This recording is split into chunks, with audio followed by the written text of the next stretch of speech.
दोस्तों नमस्कार, कैसे हो आप सभी लोग। उम्मीद करते हैं आप सभी लोग ठीक होंगे। आज की इस वीडियो में हम आपको भारतीय संविधान एवं राज्य व्यवस्था में राष्ट्रपति की शक्तियां और कर्तव्य क्या होती हैं उसके बारे में बताने वाले हैं।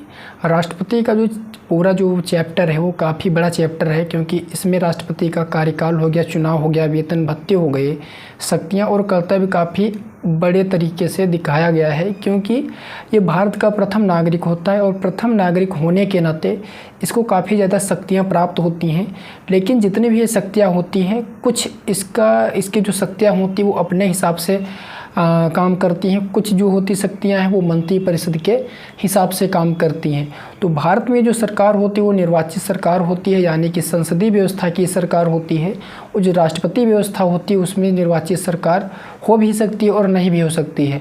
तो राष्ट्रपति की जो शक्तियाँ होती हैं वो मंत्रिपरिषद की सलाह पर भी कार्य करती हैं और बिना मंत्रिपरिषद के सलाह पर भी बिना मंत्रिपरिषद की सलाह के अनुसार भी कार्य कर सकती हैं। उसको हम विवेकाधीन शक्तियाँ यानी कि विवेकाधिकार जो उनको मिले हैं उनको कहते हैं।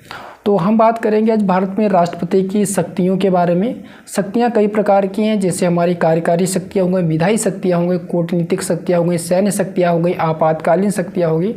इस प्रकार से तमाम शक्तियाँ राष्ट्रपति को प्रदान की गई हैं। तो सभी शक्तियों के बारे में हम जानने की कोशिश करेंगे, लेकिन एक एक करके उसके बारे में जानने की कोशिश करते हैं। तो आज हम बात करते हैं भारत के राष्ट्रपति की कार्यकारी शक्तियों के बारे में। भारत के राष्ट्रपति की कार्यकारी शक्तियों के बारे में। कार्यकारी शक्तियाँ, ये कार्यकारी शक्तियाँ किसकी हैं?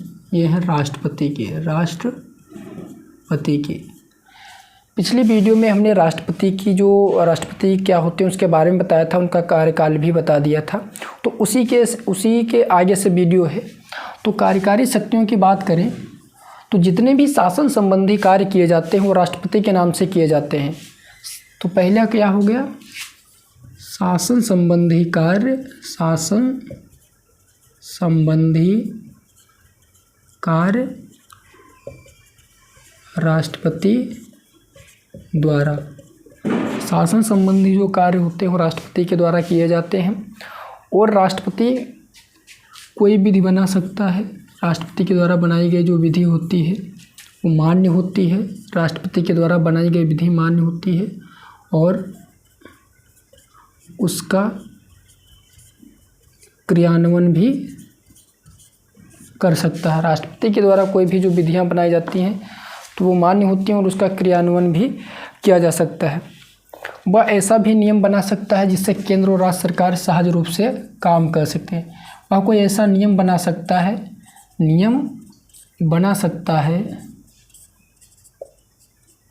जिससे केंद्र और राज्य सरकार सहज रूप से काम करें। केंद्र और राज्य सरकार सहज रूप से कार्य करें। तो कोई भी ऐसा कानून बना सकता है जिससे वो केंद्र और राज्य सरकार क्या है सहज रूप से कार्य कर सके। पांचवा हमारा हो गया ये प्रधानमंत्री की क्या करता है? प्रधानमंत्री की नियुक्ति करता है। प्रधानमंत्री की नियुक्ति करता है और प्रधानमंत्री की सलाह पर अन्य मंत्रियों की नियुक्ति करता है। अन्य मंत्रियों की भी नियुक्ति करता है। पांचवा हमारा हो गया ये हमारा जैसे CAG हो गए, हमारा चुनाव आयोग के अध्यक्ष हो गए। CAG हो गए, चुनाव आयोग के अध्यक्ष हो गए। इन लोगों के वित्त आयोग के अध्यक्ष हो गए। अध्यक्ष उच्चतम न्यायालय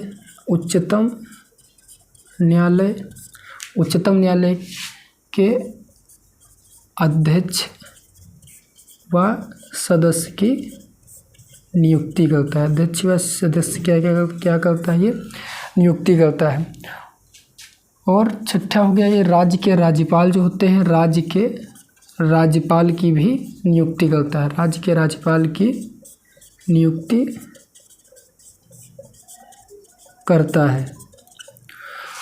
राज्य के राज्यपाल की नियुक्ति करता है और राज्यपाल जो होता है केंद्र सरकार के एजेंट के रूप में कार्य करता है और राष्ट्रपति के प्रसाद पर्यंत क्या होता है, ये उत्तरदायी होता है। फिर 7वां हमारा हो गया, जो भी SC ST क्षेत्र है वो अधिसूचित कर सकता है राष्ट्रपति। SC ST क्षेत्र अधिसूचित करना किसका कार्य है, राष्ट्रपति का। और राष्ट्रपति क्या है, SC और ST अध्यक्ष की नियुक्ति भी क्या करता है, राष्ट्रपति करता है।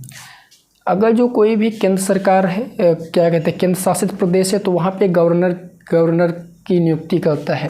जैसे मान लीजिए कहीं पे केंद्र सरकार है, 8वां पॉइंट हो गया, केंद्र शासित प्रदेश है, केंद्र शासित प्रदेश प्रशासक की नियुक्ति करता है, प्रशासक की नियुक्ति करता है। केंद्र शासित प्रदेश प्रशासक की नियुक्ति करता है और शासन संबंधी नियम बना सकता है, नियम बनाना। शासन संबंधी क्या हो गया, नियम बनाना। और फिर 9वां पॉइंट हमारा हो गया, शासन संबंधी नियम बना सकता है और केंद्र और राज्य के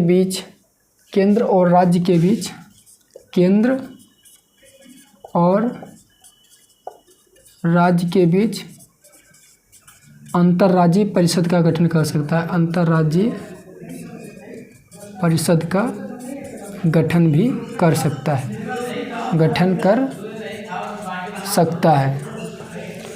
तो ये रही राष्ट्रपति की कार्यकारी शक्तियाँ की। तो हम एक एक करके फिर से जान लेते हैं राष्ट्रपति की क्या क्या कार्यकारी शक्तियाँ होती हैं। सबसे पहली शक्ति ये होती है कि जितने भी कार्य किए जाते हैं, शासन संबंधी कार्य, वो राष्ट्रपति के नाम से किए जाते हैं। राष्ट्रपति के द्वारा कोई भी विधि या कानून बनाया जाता है तो उसका वो लागू होता है।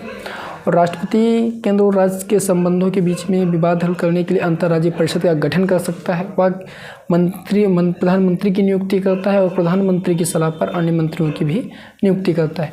बस भारत के महालेखा नियंत्रक परीक्षक हो गए, चुनाव आयोग के अध्यक्ष हो गए और हमारा उच्चतम न्यायालय के न्यायाधीश हो गए, अनुसूचित जाति अनुसूचित जनजाति के अध्यक्ष हो गए, इन लोगों की भी नियुक्ति करता है। राज्य के राज्यपाल की भी नियुक्ति करता है। वह केंद्र और राज्य के बीच जो वित्त आयोग है उसके भी सदस्यों की भी क्या करता है, ये नियुक्ति करता है।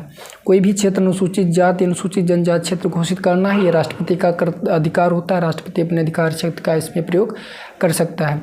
और कोई भी ऐसा कार्य जो किसी मंत्री ने विचार किया है, लेकिन पूरी प्रधानमंत्री ने विचार किया है या किसी मंत्री ने विचार किया है, लेकिन पूरी मंत्री परिषद ने विचार नहीं किया है, तो वो उस पर राय भी मांग सकता है। और शासन संबंधी कार्यों का ब्यौरा भी मंगा सकता है अपने पास और उसको अपने पास मंगवा सकता है। तो ये सभी रही राष्ट्रपति कार्यकारी शक्तियाँ। तो उम्मीद करते हैं दोस्तों आपको वीडियो पसंद आएगी। वीडियो पसंद आती है वीडियो को लाइक करें, चैनल को सब्सक्राइब करें। मिलते हैं अगली वीडियो में, तब तक के लिए जय हिंद, वंदे मातरम।